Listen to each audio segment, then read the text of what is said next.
Ok. Alors, la sikha de cette semaine, c'est la parasha de Vayishlach. Et ce qu'on va faire, c'est que, étant donné, comme vous avez certainement pu remarquer, elle est un peu longue.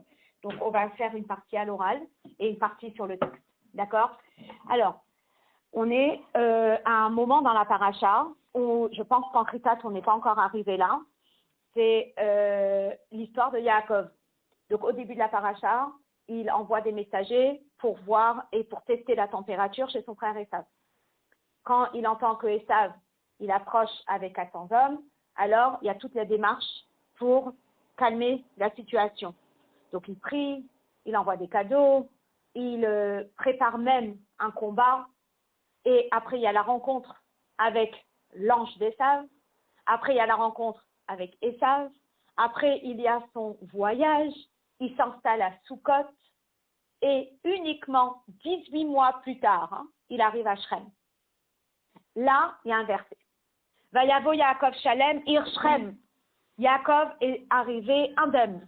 Il est arrivé entier dans la ville de Shrem. Amrou Chazal de Gemara, les Chachamim expliquent ce verset dans la Gemara en disant que Shalem, ça veut dire quoi? Shalem de Goufo, Shalem de Mamono, Shalem de Torato. Et donc Rashi rapporte cette explication qui se trouve dans la Gemara, qui se trouve aussi dans le Midrash, et il dit que Shalem, c'est pas juste qu'il était sain et sauf, mais que Shalem, c'est très précis, que au niveau de sa santé, il était Shalem, au niveau de ses finances, il était Shalem, et au niveau de sa Torah, il était Shalem. Et d'ailleurs, si on jette un coup d'œil sur le Midrash, eh bien, il y a beaucoup d'informations du Midrash qui ont été rapportées dans Rashi. Le Midrash, par exemple, explique ce qu'il avait côté santé. Le Midrash dit « Solea al yerecho ». Il boitait. Il boitait à cause du combat avec l'ange. Et que, arrivé à Shechem, eh bien, il est guéri. Ensuite, le Midrash explique qu'est-ce que ça veut dire côté finance. On dit il avait envoyé des cadeaux pour 9 ans. Imaginez le coût des cadeaux. Une fortune. Et 18 mois plus tard, quand il arrive à Shechem, comment il est? Shalem, indemne. Et le Midrash, par contre, n'explique pas Torato. Il n'explique pas Shalem Betorato. Qui explique Shalem Betorato? Eh bien, vous avez la fameuse Gemara. Là, il explique Shalem Betorato. Mais par contre, Rashi, dans la Gemara, explique Shalem Betorato différemment que Rashi dans notre Chumash. Très intéressant. Dans la Gemara, Rashi dit Shelo Shachar Talmudo Mipne Torah Chaderech. Il n'a pas oublié sa Torah dû à la fatigue du voyage. Mais par contre, dans la Gemara, on nous dit, dans la Gemara. Alors que dans la Torah, on nous dit, donc dans le Rashi, là, on nous dit, chez Loshachar Talmudo Bebeit Lavan, qu'il n'a pas oublié son étude dans la maison de Lavan. Donc, je fais juste un petit récapitulatif en expliquant que Yaakov est après un long séjour. Il se trouve enfin établi dans cette ville de Shrem et on nous dit qu'il est arrivé à Shalem. En récupérant les informations, eh bien, on a Shalem dans 3 domaines. Shalem financièrement, Shalem dans son corps, Shalem dans sa Torah. Là, Rashi, selon l'endroit, il va donner une autre explication. Quand Rashi explique la Gemara, il dit chez le Shachar Talmudo Mipne Torah Chaderech, qui n'a pas oublié son étude malgré la fatigue du voyage. Et lorsqu'on nous dit dans le Chumash là, chez le Shachar Talmudo Lavan, il n'a pas oublié sa Torah dans la maison de Lavan. Le rabbi déjà, il pose la question, comment ça se fait que Rashi commente dans un endroit d'une façon, dans un autre endroit d'une autre façon. Et deuxièmement, le rabbi se pose la question, comment ça se fait que Rashi il a choisi cette explication ici, l'autre explication là-bas. Quelque part, si on réfléchit un petit peu, ça aurait été plus approprié que l'explication de la Gemara soit ici, que l'explication d'ici soit dans la Gemara. Et si j'ai juste à expliquer, comme je vous ai dit, il vient de passer 18 mois de voyage avec ses enfants, avec les bébés, avec le troupeau, avec la richesse, etc., etc., qu'on nous dise qu'il n'a pas oublié la Torah à cause de la fatigue du voyage, ça serait très légitime, ça serait très compréhensible. Mais Rashi ne choisit pas ça. Rashi choisit ici de dire il n'a pas oublié sa Torah dans la maison de Lavan. Vous allez dire, mais pourquoi tu parles de Lavan maintenant alors qu'on est 18 mois plus tard? Ça y est, la maison de Lavan, ça fait longtemps, c'était il y a 18 mois. Donc finalement, le rabbi se demande comment ça se fait que Rashi a opté pour cette explication ici. Alors c'est très intéressant, parce que Rashi, il cite à la fois quelques nuances du Midrash, il cite quelques nuances de la Gemara. Ce qui est intéressant, c'est que le Midrash, qui parle de Yaakov qui est arrivé sain et sauf, Rashi qui parle de Yaakov qui est arrivé sain et sauf, en réalité, ils n'ont pas la même perspective. Parce que le Midrash, c'est pas le Pshat. Et selon le Midrash, quand on dit que Yaakov, il est sain et sauf, eh bien, il est en train de parler qu'il y a eu quelque part un miracle. Donc, selon le Midrash, il y a eu un miracle que Yaakov a guéri spontanément. Il a été blessé à la hanche, il a guéri spontanément. Il a eu un gros trou financier et spontanément, eh bien, son argent s'est renouvelé, ou les animaux se sont reproduits très, très, très rapidement, d'accord? Et selon le Pshat, et c'est l'avis que suit Rashi, eh bien, il y a quand même eu 18 mois qui se sont passés. Et s'il y a quand même eu 18 mois qui se sont passés, eh bien, en 18 mois, comment va la hanche? Ah, ça va mieux, Baruch Hashem. Je suis guérie. Et comment ça va le compte en banque? Ah, ça va. Grâce à Dieu. En 18 mois, il a pu se renouveler. Et la Torah? Eh bien, la Torah, on en est dans la Torah. Eh bien, la logique aurait été de dire, eh bien, même la fatigue du voyage ne l'a pas affecté. Et là, il dit, la maison de Lavan ne l'a pas bougé. Alors, le rabbi, il dit que si on suit la dynamique de Rashi qui est Pshat, eh bien, c'est une raison supplémentaire d'opter pour l'autre explication concernant la Torah, et que le rabbi se demande comment ça se fait que ici, Shalem Betorato, eh bien, soit plus qu'il n'a pas oublié sa Torah dans la maison de Lavan, plutôt qu'il n'a pas oublié la Torah à cause de la fatigue du voyage. D'accord? Et là-dessus, une fois qu'on a toutes ces questions, eh bien, on peut dire on peut passer au hotbet. Alors, dans le hotbet, le rabbi ramène le midrash. D'accord? Et le rabbi relève que dans le midrash, il y a eu un 4e point qui explique le shalem de Yaakov.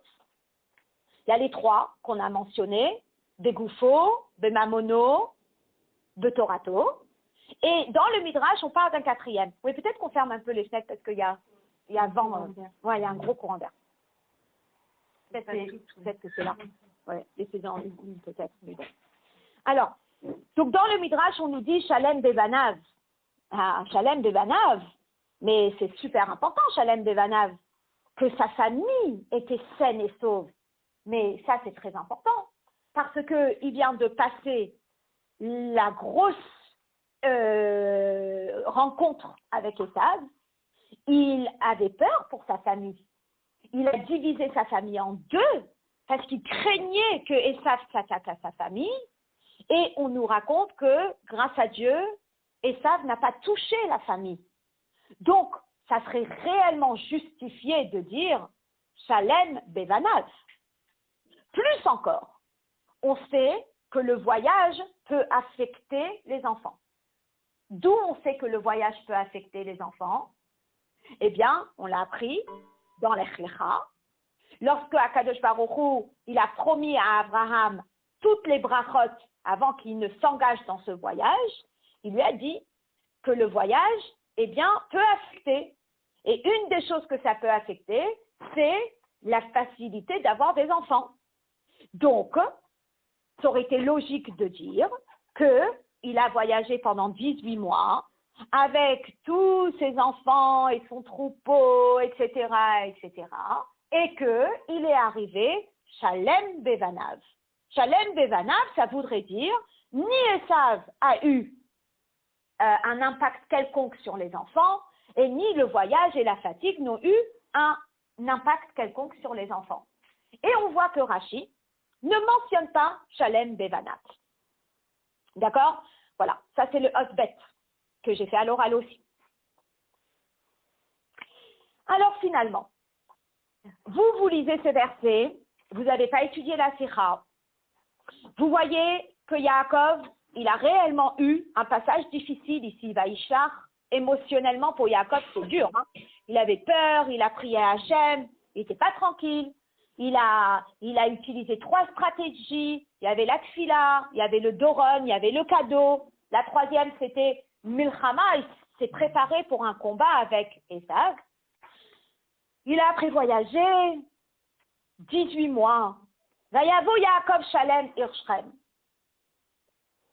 Dans notre tête de petit enfant de 5 ans, comment on traduit Vayavo Yaakov Hirschrem? On ne s'attend même pas à avoir un Rashi. On dit ouf, il est arrivé sain et sauf. L'enfant il dit qu'est-ce qui s'est passé? Il va même pas poser la question, l'enfant, il sait. Il était, comme on dit dans une fosse au lion, dit Rashi un peu plus loin. Il vient de quitter Lavan, qui était horrible avec lui. Il vient d'échapper à des plans terribles de Esav. Vayavo Yaakov Shalem. Yaakov, il est sain et sauf. Comment ça se fait que Rashi, il opte pas pour cette explication? Comment ça se fait que Rashi, il va chercher l'explication du Midrash, il va chercher l'explication de la Gemara, il va chercher l'explication qui va chercher les détails.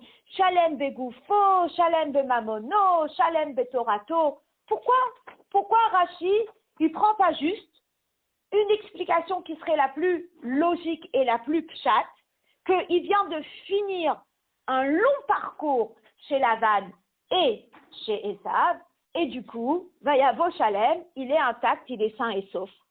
Et d'ailleurs, d'où est-ce que Rashi il apprend tout ça, qu'il était Shalem Begoufo, Shalem Bemamono, Shalem Betorato?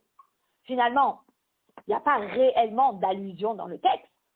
Et même si on veut dire qu'il est arrivé sain et sauf, et ça ferait référence au gouffre, ça ferait référence au corps, alors à ce moment-là, n'allez pas me sortir le petit détail de « il est blessé à la hanche ». Lorsque l'otage est sorti et on voit un otage qui revient à la maison, qu'est-ce qu'on dit? Alors, la santé est bonne. Les médias, ils envoient les nouvelles et ils disent « sa santé est bonne ». Ah oui, il avait des petits bobos, certainement. Une, elle avait plus de doigts d'une main et l'autre, elle avait des éclats dans l'œil. Mais on n'a pas parlé de ces détails-là. Les médecins font un check-up général de la personne et disent il est en bonne santé. Bonne santé veut dire qu'il n'y a pas des gros dangers et qu'il va se remettre sur pied. Donc là, Yaakov, il vient de sortir de 2 situations très compliquées, d'un Lavan, d'un Esav qui a envie de le tuer littéralement, et on nous dit Vayavo Yaakov Shalem. Qu'est-ce que tu t'arrêtes sur le tsela? Tu t'arrêtes sur sa hanche, mais qu'il soit boiteux, c'est tellement grave. Il y a des personnes qui boitent et qui ont une vie magnifique. Donc, comment ça se fait qu'il s'est arrêté là-dessus, que Shalem Begoufo, c'est Nitrapé Mitzalato, il a guéri de sa hanche. Donc, apparemment, il y a quelque chose qui se cache derrière ce rachis. Et là, on va commencer la sira. D'accord? Donc, on est hot d'Alet. Et la raison pour laquelle j'ai préféré faire les premiers otiotes à l'oral et à partir de là sur le texte, parce que la hora'a, elle est extraordinaire et elle ne fait pas juste un hot, la hora'a, mais la hora'a, elle va commencer au hot vav, elle va faire vav, zayin, chet, tet. Donc la hora'a est très longue. Donc du coup, j'ai préféré faire à l'oral les questions et faire la réponse sur le texte avec la hora'a. Donc on est Hot Dalet, on est à la page 171. Viesh Tomar Abiur basé, et voici l'explication. Tekef le'achar pseto shel Yaakov el Haran, hiftiach lo hakadosh baruch hu, hine anochi imach, ushmarticha v'chol asher telech vegomer. Une fois, dès que Lavan est parti de chez ses parents, dès que Yaakov, est parti de chez ses parents pour aller vers Haran, Hakadosh Baruch Hu lui a promis, donc ça c'était dans le rêve, il lui a promis, hine anochi imach, je suis avec toi, ushmarticha, et je te garde, v'chol asher telech, là où tu iras. Ça nous rappelle un petit peu, vous savez, cette shlucha qui avait fait un discours au Kinous HaShluchot et qui avait du mal avec le fait de partir en shlichut. Madame Lipsker de Miami. Au début de sa shlichut, elle se retrouvait littéralement avec une orange et une pomme dans son frigidaire. Et cette shlichut, elle n'était pas facile pour elle. Elle devait quitter Kronait, elle devait quitter un environnement entièrement de Kedusha, elle était avec le rabbi. C'était, pour elle, c'était très difficile, début de mariage, c'était les premières shlichut. Et là, elle a, alors je pense que c'est un de ses parents qui lui dit, au rabbi, tu peux tout dire, tu es comme un enfant. Et là, son mari qui dit, devant le rabbi, on dit rien. Bon, finalement, elle n'était pas bien. Elle avait besoin de partager avec le rabbi. Et du coup, elle a dit au rabbi que c'était difficile pour elle de partir. Et le rabbi lui a répondu, alors l'expression est en yiddish, et il dit, Ich fordor mitaich. Ça veut dire, mais je voyage avec vous. Et cette phrase-là, c'est celle-ci, Hine anochi imach. Je suis avec toi. Tu n'as rien à craindre. Alors, qu'est-ce que vous pensez qui s'est passé? Qu'elle a senti un moment que le rabbi n'était pas avec elle. Donc, qu'est-ce que vous pensez qui s'est passé avec Yaakov? Il a senti un moment que Dieu n'était pas avec elle, avec lui. Donc, il dit Dehainu, le Fipshuto Shel Mikra, selon le Pshat, le Chol le Rosh, Hashmira me Esav ve Lavan. Selon le Pshat, évidemment, c'est une protection de Esav et de Lavan, que Fiche Piresh Rashi Sham, comme Rashi a expliqué là-bas, le Fiche Haya Yare, mais Esav ou Milavan. Il avait peur. Il avait peur de Esav, il avait peur de Lavan. Et Hachem qui lui promet, mais tu n'as rien à craindre, je suis avec toi. וממילא אין הכתוב צריך להדגיש שהבטחת הקדוש ברוך הוא נתקיימה ויעקב הגיע אל שכם שלם מעשיו ולבן. Et là, c'est une partie qui est incroyable, où le rabbi il dit, et donc, le verset n'a pas besoin de préciser que la promesse d'Akadosh Baruch Hu s'est réalisée et qu'il a été sauvé de Yaakov, de Esav et de Lavan. Ki zehu davar amouvan me'elav. Parce que c'est une évidence. Comme pour Abraham. Qu'est-ce que Dieu il lui a promis lorsqu'il lui a dit l'Echlecha? Il lui a dit Ve'esra le Goy Gadol, je te rendrai un grand peuple. Haïnou shetiltu laderer loyim at etzlo meotam shlosha dvarim, que le voyage ne va pas perturber ces trois choses principales. Velo matinu beshum makom sheakatuv yefaresh veyadgi shekar hava. Et c'est mentionné nulle part que la promesse de Dieu s'est réalisée. Il est mentionné nulle part, Vayavo Abraham Shalem, que Abraham est arrivé entier et qu'on dise qu'il n'a pas été touché ni des enfants, ni de l'argent et ni de la renommée. Pourquoi c'est pas mentionné? C'est parce que c'est évident. À partir du moment où Akadosh Baruch Hu promet, donc c'est évident que ça s'est réalisé. Alors là va être la question. Imken, Madoua Piresh Akatuv et Adavar de Yaakov. La question que Rashi a, si c'est évident qu'il a été sauvé de Esav et de Lavan, pourquoi est-ce que le verset a besoin de préciser Yaakov est arrivé Shalem, que Yaakov est arrivé sain et sauf? C'est évident. Alors finalement, rien qui soit inclus dans cette protection ne peut être Shalem. Parce que tout ce qui est inclus dans la protection qu'Akadosh Baruch Hu a promis, c'est inclus dans la protection. Donc, s'il est écrit que Yaakov est arrivé Shalem, ça veut dire que c'était autre chose. Quelque chose qui n'est pas inclus dans, on va dire, dans cette garantie. D'accord? Et donc, c'est ça qu'on va voir. La reine Akat Rashi. C'est pour cela que Rashi il a besoin de préciser. Shehanidon kan eno hashlemut aklula ve'aftachat Akadosh Baruch Hu ve'hine anochi imach ushmarticha. Que lorsqu'on parle du Shalem de Yaakov, ça n'a aucun rapport avec cette garantie que Dieu lui avait donnée qu'il sera avec lui et qu'il le protégera.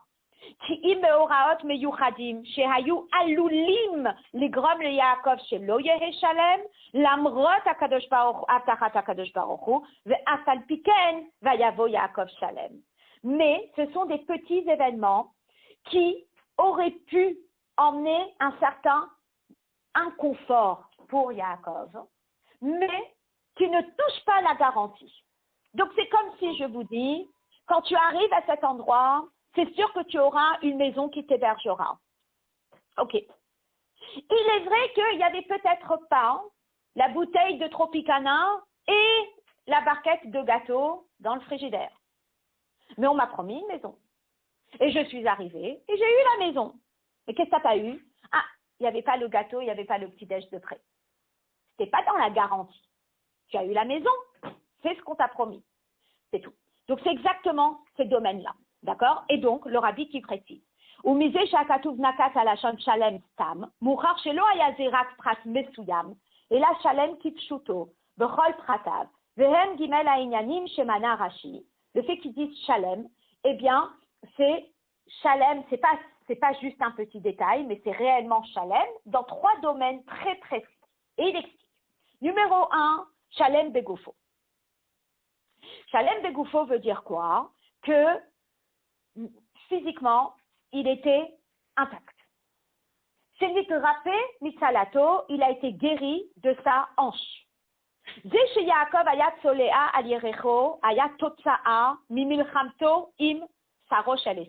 regardez ça. Le rabbi, il explique. Akadosh Baruch Hu lui a promis que personne ne lui fera du mal. Mais le combat avec l'ange d'Ésav, c'est qui? C'est pas personne. C'est pas une personne, mais c'est qui? L'ange d'Ésav. C'est l'ange. Qui l'ange? C'est Hachem. Hachem, il lui a promis que Monsieur X, Monsieur Y ne lui fera pas du mal. Et il n'a pas promis qu'il n'y a rien qui viendra de sa part. Donc, oui, il y a eu une raison. Et Akadosh Baruch Hu a envoyé un malach qui a eu un combat avec Yaakov. Mais si vous regardez Rashi, eh bien, il explique qu'il attendait que Yaakov le remercie pour les brachot. Et donc, il a envoyé cet ange qui a eu un combat avec lui. C'était Malach HaKadosh Baruch Hu. Mouvan she'en ze shayach el ma shenishlalal al yedei ha'aftacha u'shmarticha me'esav ve'Lavan. Alors, cette protection-là, elle n'était pas inclue dans la garantie. Parce que la garantie, c'est je te protège de tout individu, sauf que l'ange, ce n'est pas un individu. L'ange, c'est un messager direct de Dieu qui avait une mission spéciale et il fallait que Yaakov, il passe par là. Donc, voilà. Mais, même s'il y a eu un petit bobo à un moment, c'était quoi? C'était ponctuel. Et qu'est-ce qui s'est passé? Mirpa. Ça veut dire que quoi? Il a guéri. Donc, il y a eu un petit bobo ponctuel où il a eu mal à la hanche, mais Akadosh Baruch Hu, il a fait en sorte que quoi? Qu'il guérisse et qu'il soit shalem. La même chose pour le mammon. Shalem de mammono, ça veut dire qu'il était intact dans son argent. Shelo chaser klum mikol otodoron, qu'il ne manquait plus rien de son cadeau. Gam leachar netinat kol otodoron. Le'esav shenishar beyad Yaakov rechush gadol, kemouvan mipashtut aktuvim. Si je vous dis que le milliardaire, il a perdu 20 €. Il a peut-être perdu 20 €. Mais c'est quoi par rapport à sa richesse? C'est pas grand-chose. Et ça ne veut pas dire qu'il est devenu pauvre. Donc il a juste eu un petit trou dans son compte en banque, mais il reste très riche. Hakadosh Baruch Hu lui a promis qu'il aura du pain et de l'eau. C'est là. Il n'a pas perdu dans sa promesse d'Hakadosh Baruch Hu. Hakadosh Baruch Hu s'est assuré qu'il reste la personne qui a ce dont il a besoin. La seule chose, c'est que oui, il y a eu une petite vague, un petit trou. Qu'est-ce qu'Hakadosh Baruch Hu a fait? Hakadosh Baruch Hu a fait en sorte que ce soit ponctuel, que ce soit momentané, et que très rapidement, son compte revienne à la normale, malgré la grosse dépense pour offrir des cadeaux à Esav. D'accord? Et donc il dit, Oumemela, גם לאחר נתינת כל אותו דרון לעשו, נשאר ביד יעקב רכוש גדול, כמובן מפשטות הכתובים, comme c'est écrit dans les versets. Si vous regardez dans les Harat 40, il est écrit dans le verset de la semaine dernière, Vayifrot ha'ish me'od, me'od. Et quand on dit qu'il s'est enrichi beaucoup, beaucoup, on nous dit dans une des sirotes, c'est Belikvul ha'amiti. Belikvul ha'amiti, ça veut dire waouh, illimité. Il était très, très, très riche. D'accord? Ou même là, Gam ilmale nitmale etel Yaakov chisaron adoron, même si Dieu n'avait pas comblé ce petit manque, lo hayazemam it mikiyum aftarat akadosh baruch hu, ça n'aurait pas retiré de la promesse de Dieu, ou shmartira que je te garderai, et lo et ezafra, et je ne t'abandonnerai pas. Daïnu sheyiyelo lechem leechol. Ça ne va pas manquer le petit déjeuner à table. Ou mikol makom, mila hakadosh baruch hu et kol achisaron, mikol otodoron, et même si ça n'a pas affecté la garantie que Dieu lui avait donnée pendant ce rêve, eh bien, Hachem s'est assuré que ce petit manque, il a été comblé et qu'il était Shalem. Continue. Shalem betorato. Quoi Shalem betorato? Shelo shachar talmudo bevet Lavan. Il n'a pas oublié son étude dans la maison de Lavan. Netinat amakom lechar she Yaakov yishachar talmudo bevet Lavan. Il faut bien savoir que lorsqu'on nous dit qu'il n'a pas oublié l'étude dans la maison de Lavan, on aurait pu penser que qu'est-ce qui aurait fait en sorte qu'il l'oublie? Ça serait les mauvaises influences. Il est dans un endroit avec des gens corrompus et à cause de ça, eh bien, il oublie. Il perd ses valeurs. Alors, déjà, le rabbi nous explique que ça, non. Ça, c'était dans la promesse d'Akadosh Baruch Hu.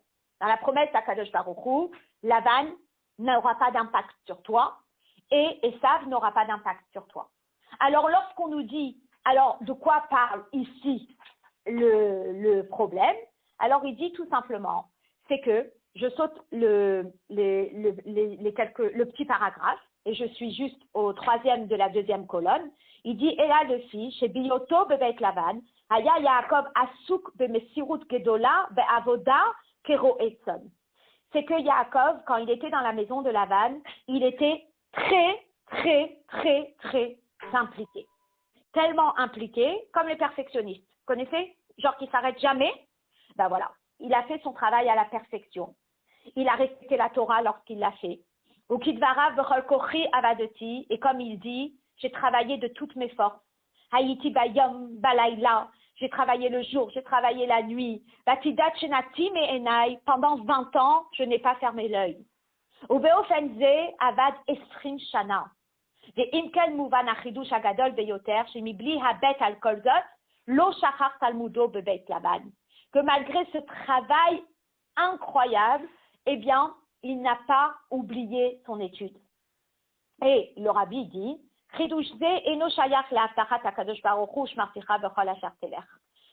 chidouche, c'est aucun rapport avec le fait que Hachem le protège, parce que ça serait arrivé même s'il était en Eretz Israël, s'il avait travaillé comme il a travaillé chez Lavan, avec autant d'investissement et autant de fatigue, eh bien, il y aurait aussi eu des risques qu'il oublie sa Torah, et Akadosh Baruch Hu a fait en sorte que quoi? Lo shachar talmudo bevet Lavan, ça n'a pas manqué.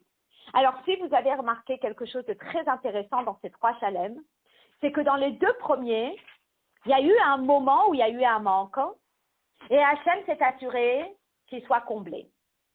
Il y a eu un moment où il a été boiteux, et Hachem s'est assuré qu'il s'en rétablisse. Il y a eu un moment où son compte en banque, il a un peu manqué, mais Akadosh Baruch Hu a fait en sorte que ça se rétablisse. Mais pour l'étude de la Torah, il y avait un risque que ça manque, mais Hachem a fait en sorte que quoi? Que ça n'a pas manqué. Et ça, c'est une nuance très intéressante de laquelle, évidemment, on va apprendre. Alors, si vous vous posez la question, pourquoi est-ce que Rashi n'a pas repris Shalem Bevanav du Midrash? La réponse, elle est simple, parce qu'elle est inclue dans la garantie. Et si on pose la question, et pourquoi est-ce qu'il n'a pas utilisé l'expression chez lo shachar talmudo mipne Torah haderech, qu'il n'a pas oublié la Torah à cause de la fatigue du voyage, alors on dit que ça aussi, c'était dans la garantie. Parce que dans la garantie, Hakadosh Baruch Hu a dit, Ushmarticha bechol asher telech. Je te protégerai là où tu iras. Donc ça veut dire que finalement, tout ce qui était promis par Hakadosh Baruch Hu au moment du rêve, avant qu'il n'aille chez Lavan, eh bien, évidemment, ça a été respecté. Hachem l'a promis, c'était évident qu'il l'a respecté. La seule chose, c'est qu'il y a 3 choses qui n'étaient pas incluses dans cette garantie, qui étaient ce qu'on appellerait du réel bonus. Qu'il y a eu un petit manque, et qu'Hakadosh Baruch Hu s'est assuré que ce manque soit comblé, ou que le risque de manque ne soit pas un risque de manque. On est bon? Très bien. Là, le Rabbi, il a expliqué ce Rashi. Mais évidemment, comme on a vu la semaine dernière, que le galout de Yaakov, c'est notre galout. Et que finalement, de la même façon qu'on a expliqué la semaine dernière, que tous les éléments de la semaine dernière, eh bien, on les retrouve dans notre quotidien à nous, ben, de la même façon, eh bien, tous les éléments qu'on a appris aujourd'hui, on les retrouve dans notre quotidien à nous. Maintenant, l'art sera de pouvoir les traduire avec des exemples concrets. Je pense que chacune, elle va finir par avoir ses propres exemples. Miyena Shel Torah, donc on est à Hot-Vav. Le Hé, j'ai répondu à l'oral et on va commencer le Hot-Vav. Alors, Miyena Shel Torah, chez Bepirouche Rashi. Alors là, on va aller chercher les profondeurs de la Torah. Nikbaer Le'el, on l'a expliqué plus haut. Chez Halichat Yaakov le Haran, Romezet le Halichat Banav le Galut. Que lorsque Yaakov, il a été à Haran, eh bien, ça fait allusion au peuple juif qui va en exil.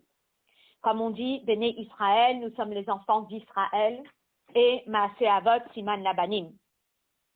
Ve'alkach Omer HaKatuv, et là-dessus, le verset dit, Vayavo Yaakov Shalem Ir Shechem, que Yaakov est arrivé intact, sain et sauf, dans la ville de Shrem, Asher Be'eretz Kenaan, qui est dans la terre de Kenaan, Vevo'o mi Padan Aram, en venant de Padan Aram. Ça veut dire que finalement, nous, la semaine dernière, on était à la fin de l'exil, vous vous rappelez, on avait parlé des malachim, on avait parlé des anges, on a dit, ça y est, on est à la fin de l'exil, et les anges viennent nous chercher pour nous récompenser du travail qu'on a fait, pour nous donner les dernières petites forces pour finir le travail. Et là, eh bien, Akadosh Baruch Hu maftiach. Akadosh Baruch Hu, il promet à chacun de revenir de cet exil shalem. On part en exil et on se dit, eh bien, je vais revenir et je ne sais pas avec quoi de casser. Et finalement, Akadosh Baruch Hu nous dit que tu vas revenir shalem, tu vas revenir sain et sauf. Et que même si pendant ton parcours, il y a eu des petits trous à droite, à gauche, eh bien, je vais y remédier. Et donc, on va expliquer à quoi ça fait référence. Rashi ou Mosif. Rashi réexplique et rajoute. Shema she'en beyicholet Lavan ve'esav mitzadasan lifgoa be'adam mi-Israël vehu Yaakov ba shalem l'Eretz Israël. Que Rashi nous explique que le fait qu'il n'est pas la possibilité, Lavan ni Esav, d'avoir un impact sur le juif, et que Yaakov, il revient Shalem, l'Eretz Israël, Inyan zehu milta de Pshita, ça c'est une évidence, Velo zehu achidush, Ve'yavo Yaakov Shalem. Donc si je vous dis, votre voisin ne peut pas vous faire de mal.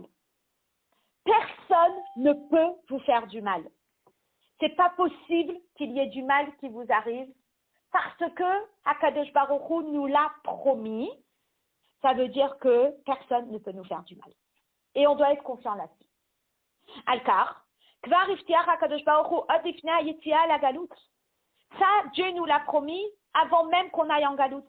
Hine anochi imach, je suis avec toi, ushmarticha, et je te garde, bechol asher telech, là où tu vas. Ve'en bekoach af echad lifkoa bemishehu mi-Israël chas v'shalom, et personne ne peut te toucher. Alors, ça nous rappelle, mais vraiment, je me rappelle quand on habitait genre République, hein. Et il y avait parfois le Shabbat après-midi, il y avait parfois des grosses manifestations. Et je disais, non, mais on est OK.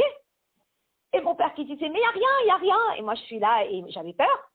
Maintenant, ceux qui sont plus concernés, ce sont ceux qui affirment leur look extérieur de façon bien plus marquante. Et finalement, non. Il n'y a rien qui peut nous arriver. C'est partir, rien ne peut nous arriver. Et finalement, c'est une réelle, d'abord, c'est une réelle force de Emouna. Ça veut dire être confiant et être croyant que quand Hachem dit que tu peux aller, je suis avec toi, c'est comme les anges de la semaine dernière. À partir du moment où on sait que Hachem est avec nous, à ce moment-là, on n'a pas à avoir peur. D'accord? Donc, quand j'ai en train d'entendre parler qu'il y a un chaliar, eh bien, il a un vigile. Il se sent comment maintenant qu'il a un vigile? Eh bien, il se sent plus en sécurité? Non, il le fait pour les gens autour de lui. D'accord? Mais les gens le pensent plus en sécurité parce qu'il a un vigile. Mais on a les malachim qui sont nos vigiles. Donc, on est OK. Il n'y a rien qui peut nous arriver. Après, évidemment, dans certaines situations, il faut faire, entre guillemets, le kéli. Mais ce n'est pas ce vigile qui nous protège. Lui, c'est juste un kéli pour qu'Akadosh Baruch Hu nous protège. Oui? Donc, c'est promis. Alors, c'est quoi le chidouche ici? Le chidouche est שאפילו באותם עניינים שלכאורה מצד הסדר שנקבע מלמעלה, יש מקום שהגלות תגרום לחיסרון באיש ישראל. Il y a des cas de figure où l'exil fait en sorte qu'il y ait eu des bobos de parcours. Comme on voit que notre Yaakov, lui aussi, il a eu un bobo de parcours.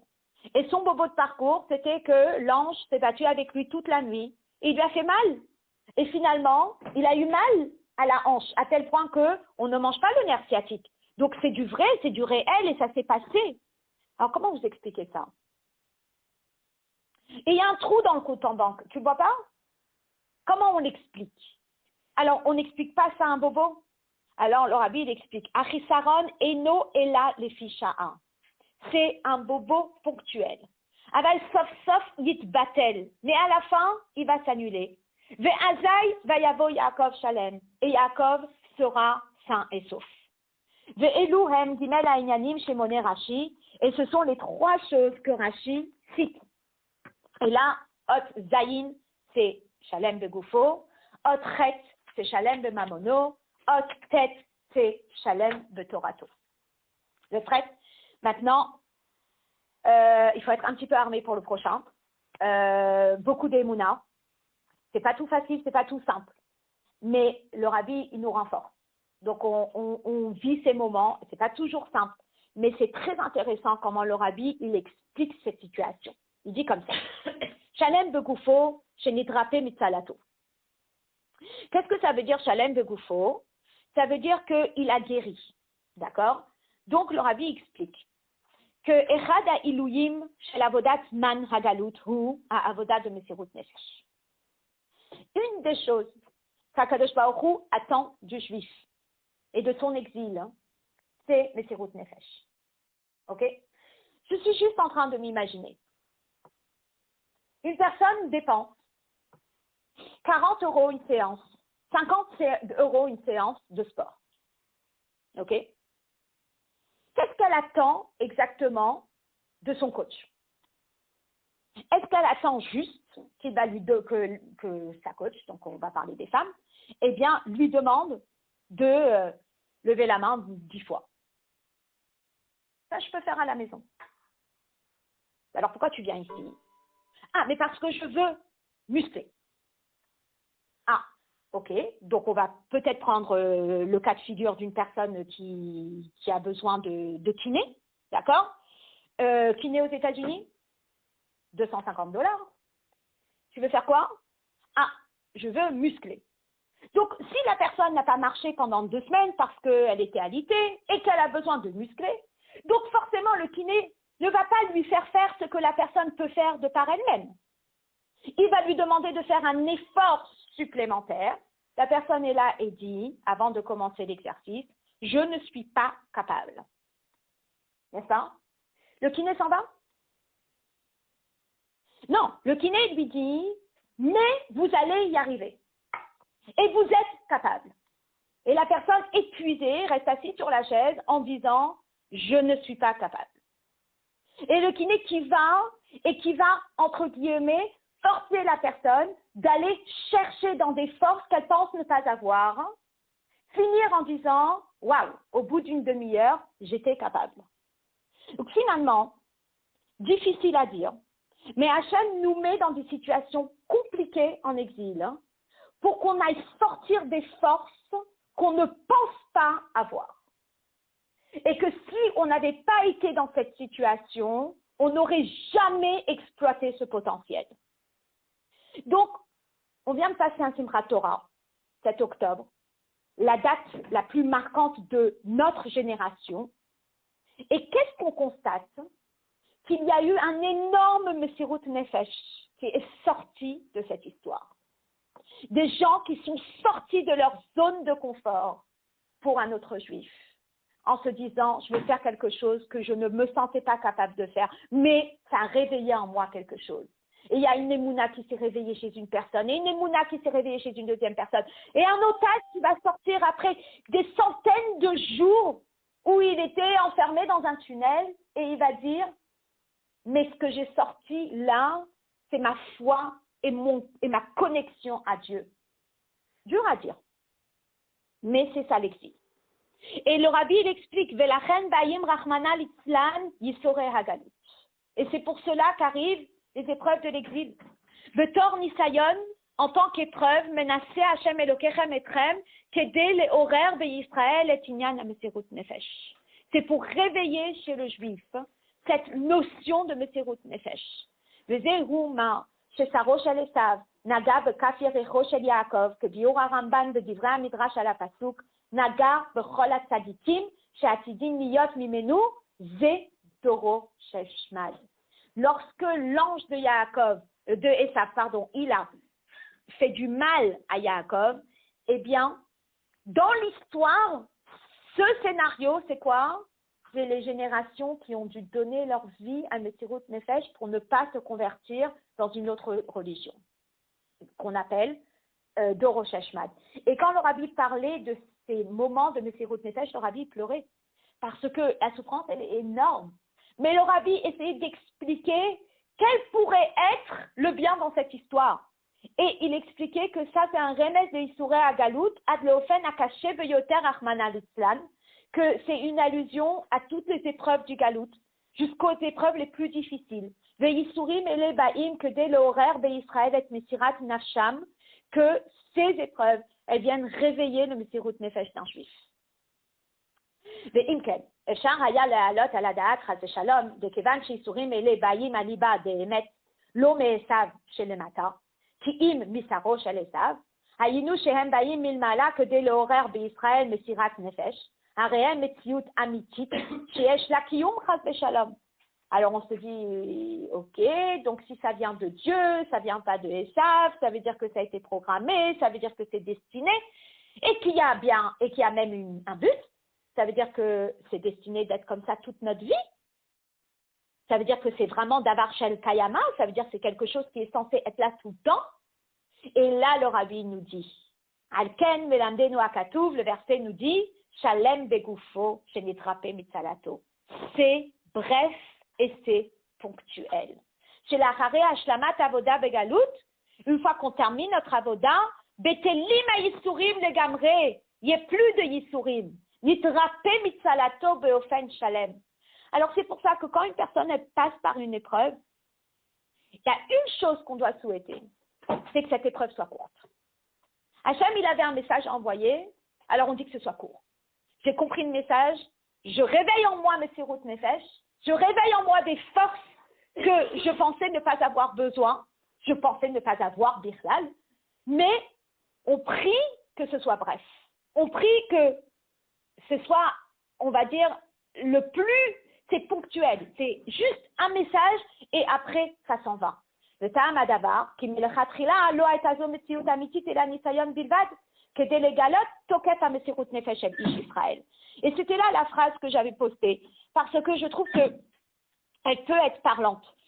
C'est cette phrase qu'une épreuve n'est une épreuve que pour une personne qui sent que c'est une épreuve. D'accord? Je suis juste en train de penser à cette personne qui a honte de marcher dans la rue avec une kippa. Et il dit, mais quelle épreuve d'habiter Paris et d'avoir peur de marcher avec une kippa. À côté de cette personne, il y a une autre personne qui a une kippa et lui dit, comment tu te sens? Il dit, je me sens très bien. T'as pas peur? Mais pas du tout. Il n'y a rien qui va t'arriver? Mais non, mais c'est pas à moi qu'ils viennent. On a deux personnes qui ont une kippa sur la tête. Il y a une personne qui a peur, une personne qui n'a pas peur. Pour une personne, c'est une épreuve, pour une personne, ça n'en est pas. Ça veut dire que quoi? Ça veut dire que ce n'est pas une épreuve. Une épreuve n'est une épreuve que pour une personne qui le considère une épreuve. Tu as une kippa, j'ai une kippa. C'est vrai? C'est vrai. Donc j'ai une kippa, la kippa elle est vraie. Maintenant, avoir peur de cette kippa, eh bien, c'est une illusion. Et c'est ça toute la notion d'une épreuve. Une épreuve, elle est une épreuve pour une personne, elle n'est pas pour l'autre. Ça veut dire que ce n'est pas une épreuve, ça veut dire que c'est du vent. Ça veut dire qu'une fois que toi, tu arrives à faire avec, eh ben, tu n'as plus peur. Donc, si tu n'as plus peur, c'est que ce n'est pas une épreuve. Et c'est pour ça que le rabbi dit que pour toi, c'est peut-être un petit moment de identité juive où tu vas te dire, je suis un juif, et c'est quoi la suite? Et j'en suis fier. Et c'est tout ce qu'Hachem voulait. Hachem, il voulait ressortir en toi cette phrase qui dit, je suis un juif et j'en suis fier. Et ça, c'est tout. Donc, ça me rappelle Rabbi Levi Yitzhak qui était en prison. Et lorsqu'ils ont voulu toucher sa barbe, il a poussé un tel cri qu'ils se sont enfuis. Donc, pour lui, c'était juste pas une épreuve. Vous n'allez pas me toucher, vous n'allez pas toucher à mon identité. Et si pour une personne, eh bien, ça fait mal, alors à ce moment-là, c'est qu'il doit renforcer son identité. Et une fois qu'il l'a fait, eh bien, il se rendra compte que quoi? Que c'est plus une épreuve, qu'il a passé le plus dur. On parle que des épreuves Torah et Mitzvot. Alors, c'est des épreuves, ça peut être... Non, il n'y a pas que les épreuves de Torah et Mitzvot, mais il s'avère que même dans la situation où on voit... Alors, Dorat Hashmad, oui, c'était Torah et Mitzvot, parce qu'il fallait renier son judaïsme et il fallait se convertir au christianisme, donc, ou à d'autres religions. Donc oui, ça c'était en rapport avec Torah et Mitzvot, mais c'est la même chose avec toute épreuve. Avec toute épreuve, c'est comment est-ce que nous réagissons face à ça? Et à partir du moment où on se dit que c'est ponctuel, que c'est bref, que c'est pour me renforcer et c'est pour devenir une meilleure version de moi-même, alors à ce moment-là, ça y est, l'épreuve, elle s'en va. L'épreuve, elle ne va pas rester. Le but, c'est pas qu'elle reste. Le but, c'est qu'on redevienne Shalem. Le but, c'est qu'on redevienne sain et sauf. Donc ça, c'est Shalem Begoufo. Maintenant, il y a le deuxième, c'est Shalem Bemamono. Shalem Bemamono, c'est quoi? Tachvit Agalut Enarat Shekol Echad Misraël Yetse Mimena Shalem et la Gam Sheye Afer et Inyane Agalut Liktusha Viyase Mehem Mamono. Mais l'histoire du Galout, c'est pas seulement que moi je sorte sain et sauf, mais c'est que j'arrive à emmener avec moi tout mon matériel, tout mon gashmi, que tout mon gashmi devienne Kedusha. Aderer Yaakov Avinu, donc gashmi c'est tout le matériel qui devienne Kadosh. Yaakov Avinu, chez l'Ozobibat Nitzal Beatzmo, Lavan Ve'esav, c'est pas seulement qu'il a réussi à sauver sa peau à lui, et là chez la carte Milavan, Ribouy Atsum, chez Alav Amar Lavan, Kol Asher Ataroe Lihu. Il a acquéri énormément de biens de Lavan. Et de la même façon qu'il a pris beaucoup de biens matériels de Lavan qu'il a donc élevé à la Ktusha, la même chose, il a même réussi à transformer Esav.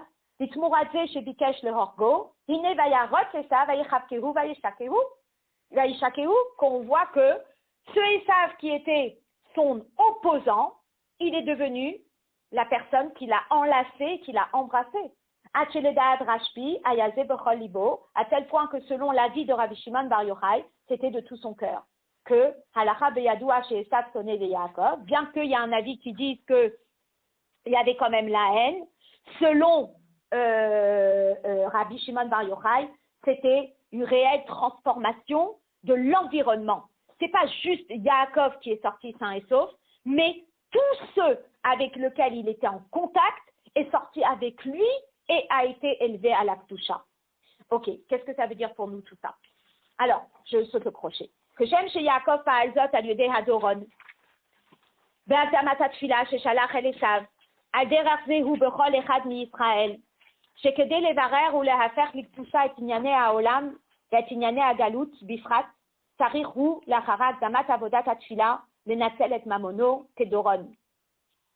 Oui, quand on dit j'ai emmené tout ce qui m'entoure avec moi à la Kedusha, ça veut dire que finalement j'ai dû investir.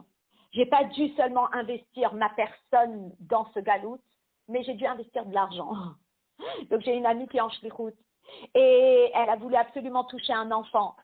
Alors on a envie de toucher un nouveau bébé et donc on va lui offrir. Et on va lui offrir un chitat et on va lui offrir une boîte de tzedaka et on va lui offrir un shiramalot et on va lui offrir un bougeoir et on va lui offrir un verre de kidouche et on va lui offrir... Et c'est de l'argent tout ça. S'il y a un bébé qui naît, c'est un panier qui coûte, allez, 50 €. Et si c'est deux bébés qui naissent, ça fait 100 €. Et si c'est 10 bébés qui naissent, ça va faire, allez-y, multiplier, ça fait 500 €. Donc la personne, elle dit, ok, j'ai élevé mon entourage, mais ça m'a coûté cher. Ça c'est un. Numéro 2, j'ai touché une personne dans ma communauté. Qu'est-ce que tu as fait? Je fais une soirée. Combien d'heures ça t'a pris? Ah, j'ai mis 2 semaines, paquet, entier. Tous les soirs, des heures, et les courses, des heures, et l'argent, des heures, et contact, des heures. Tout ça, c'est les doron. Tout ça, c'est les cadeaux qu'on investit pour élever son entourage. Tout ça, ah oui, ça fait un petit trou dans le compte. Un petit trou dans le compte physique, émotionnel, dans tout. Et comme on dit, la tête mismano, le shem harisha ou triya, oui, j'aurais voulu aller au cours, mais finalement, j'ai pas pu aller. Mais pourquoi t'as pas pu aller étudier? Mais parce que il fallait que je prépare ma prochaine soirée. Et donc, finalement, il y a beaucoup de temps et d'énergie et d'argent qui est investi pour élever l'entourage. Ok? Alors, le rabbi dit, man, shebo haya tzarich la'asok belimud Torah, à tel point il se dit, mais j'étais censé étudier un certain nombre d'heures et voilà, j'ai pas pu. Qu'est-ce qui se passe? J'étais occupée en train de préparer un gala, ainsi, un ça. Ça prend du temps, ça prend de l'argent, ça prend plein de choses. Qu'aider les varères et ignané à Olam, tout ça pour raffiner le monde autour de moi. D'Aïnou chez Yored mi madregato, mi taset bidvarim gashmin vecharisha, qu'aider l'ifol baolam. Il va s'investir dans le monde, physiquement, du temps, etc., pour raffiner le monde autour de lui. Peut-être qu'il aurait été mieux qu'il reste chez lui, qu'il étudie la Torah. Alors, c'est un trou. Et là, chez Kan Yechola Leitorer Hashela, Mikevan she'avodazo hi inyan shel birur ha'olam, lif'ol shinui ba'olam, vezohi mitziut amitit, hare nimtza, sheyesh chisaron b'mamono, דהיינו שהירידה של כוחותיו וזמנו של גשמיות העולם היא חס ושלום דבר של קיימא. Finalement, étant donné qu'il est en train d'investir tout ça, tout cet argent, tout ce temps, toute cette énergie pour raffiner le monde, et que raffiner le monde, c'est quelque chose de réel, peut-être que ce trou, il est réel. Peut-être que c'est quelque chose qui est censé rester comme ça et que ça ne va jamais se rétablir. Alze Ba'aman. Et là arrive la réponse de Yaakov Avinu. Asher gam chisaron ze, ve'yerida zo, ou le fisha'a bilvad. De sache que même ce manque-là, il est quoi? Il est ponctuel. Ve'sof yiyeh ve'yish'aer shalem, gam b'mamono. Et que il va rester shalem. Il va rester shalem, ça veut dire quoi? Que finalement, tu penses que ça va faire un trou dans ton compte, tu penses que ça va faire un trou dans le temps que tu aurais pu étudier, c'est ponctuel. C'est ponctuel que chez Nelech à la Geoula, Nikach imanu, Gamet Nechasa, Veinyana Vagashmim, Shel Kol Echad mi Israël, Veofen Shel Shalem, Bishlemut, Shel Yitalu, Veyitkalelu, Bikedusha. Que tout ce temps que je pense avoir perdu, rien. Ce temps, Hachem il le calcule, Hachem il le réserve, et Hachem il va le ramener à sa plénitude quand Mashiach va venir.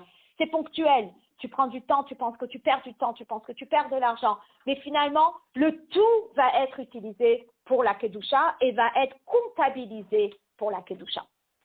Et maintenant arrive l'histoire de la Torah. Alors, qu'est-ce qui se passe avec la Torah? Ben, le Torah, il n'y a pas de creux. Et le Rabbi, il explique. Inyan limuda Torah bishlemuto doresh prishut me'aolam. Si une personne a envie d'étudier la Torah comme il faut, ben, quelque part, elle doit se déconnecter. Elle ne peut pas être occupée à autre chose.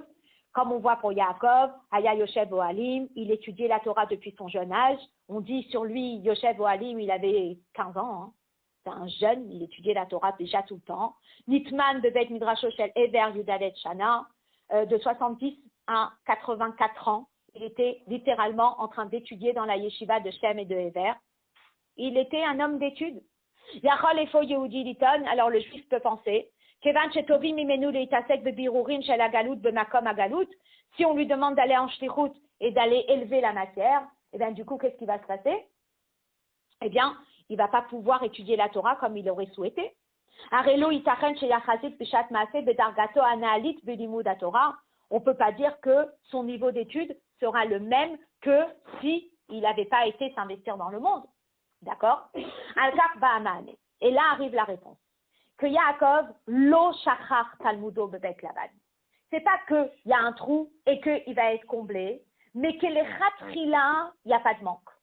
Bebet ha'inyanim hakodmim, gufo mamono, yachol liot le fisha chisaron bepoel, et la shenishlam le lachar, il manque un resh, zman. Pour le corps et pour l'argent, effectivement, ça peut porter des préjudices à la personne, mais c'est ponctuel et ça va se rétablir.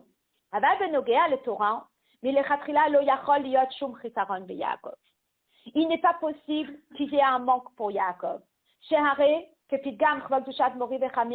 Comme le rabbi précédent a dit, et ça, les otages nous l'ont bien dit, que les corps étaient en exil, les corps ont souffert, et ils nous ont décrit leur souffrance. Beshibud malchuyot, aval nishmotenu, lonim seru legalut, beshibud malchuyot. Mais quand quelqu'un est arrivé, il leur a dit, est-ce que tu es prêt à te convertir à l'islam et on te donnera plus à manger? Et je ne sais quoi d'autre ils lui ont promis. Il a dit, un juif je resterai. Et ça n'a pas touché leur neshama. Le corps a peut-être été affecté, mais la Torah, qu'un juif il a depuis sa naissance, ça ne bouge pas. Et c'est ce qu'on appelle être un juif en mode Géoula tout en étant en galoute. Un juif en mode Géoula tout en étant en galoute, c'est un juif qui reste connecté avec Hachem, avec la Torah, peu importe où il se trouve. Et il se dit, c'est mon corps qui est pris, c'est mon corps qui est pris. Mais moi, mon attache et ma neshama vont rester attachés à vie. On l'a vu avec le rabbi précédent quand il fait le descriptif de son emprisonnement. On a eu l'emprisonnement de l'Admour à Ensaï en début de semaine. On va avoir l'emprisonnement de l'Admour à Zaken. Et puis, tous les Rebbeim qui sont passés par ces moments difficiles et toutes les personnes qui sont passées par ces moments difficiles, la Neshama est restée intacte. Et ça, c'est ce qu'on nous dit. Lo shachar talmudo bebet lavan. Hakavana basé enarak bemouvan shel galut kipshuto shemalchuyot ein shlita ala neshama et la lieter alken. C'est pas seulement que les nations ne peuvent pas avoir d'impact sur la neshama, mais plus que ça. Gama avoda ima galut ena nogaat bepiniut aneshama shel lemala me'agalut. Le travail qu'on fait en exil, eh bien, n'impacte pas notre neshama. Yeridat Adam le galut, le barer et inyane agalut, nogaat rak bechitzoniut aneshama. Aval beneshama atzma, shelo nimsera le galut, ein shayechet kol yerida chas v'shalom. La neshama, elle va jamais baisser de niveau, tout en étant impliquée avec le monde. Il y a un côté en elle qui est littéralement imperméable. Personne ne peut toucher. C'est sa connexion avec Akadosh Baruch Hu. Ou le Shechar. Lo Shachar Talmudo Bebet Lavan. C'est pour cela que, tout en étant dans Bet Lavan, il n'a pas oublié son étude. HaTorah Shelamad Yaakov Yoto Nitman Bepreshut Min HaOlam Nishara Etzlo Beshlemut Gam Bebet Lavan. La Torah qu'il a étudiée dans le passé est restée avec lui intacte. Umaase Avot Siman Nebanim. Et ça, c'est un enseignement pour nous. C'est le Chol Echad mi Israël, Netinat Koach mi Yaakov.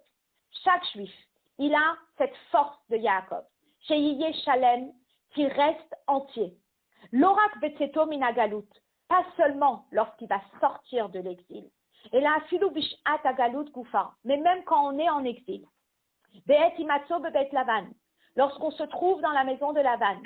Yesh biyecholto liot bedargat shelo shachar talmudo, on peut rester à ce niveau où on n'oublie pas notre étude. On n'oublie pas. Comme on dit, un un talmid c'est quoi? C'est un talmid de Tomchet Mimim, il va rester un talmid de Tomchet Mimim, peu importe le parcours qu'il va faire, la Neshama va rester avec toutes les valeurs qu'il a apprises. Et c'est réellement ce qu'on appelle vivre le galout avec une Neshama de Géoula.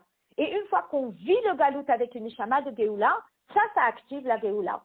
Inana baruchnim nisharim bishlemutam, ces valeurs spirituelles vont rester entières, shalem betorato. Voilà.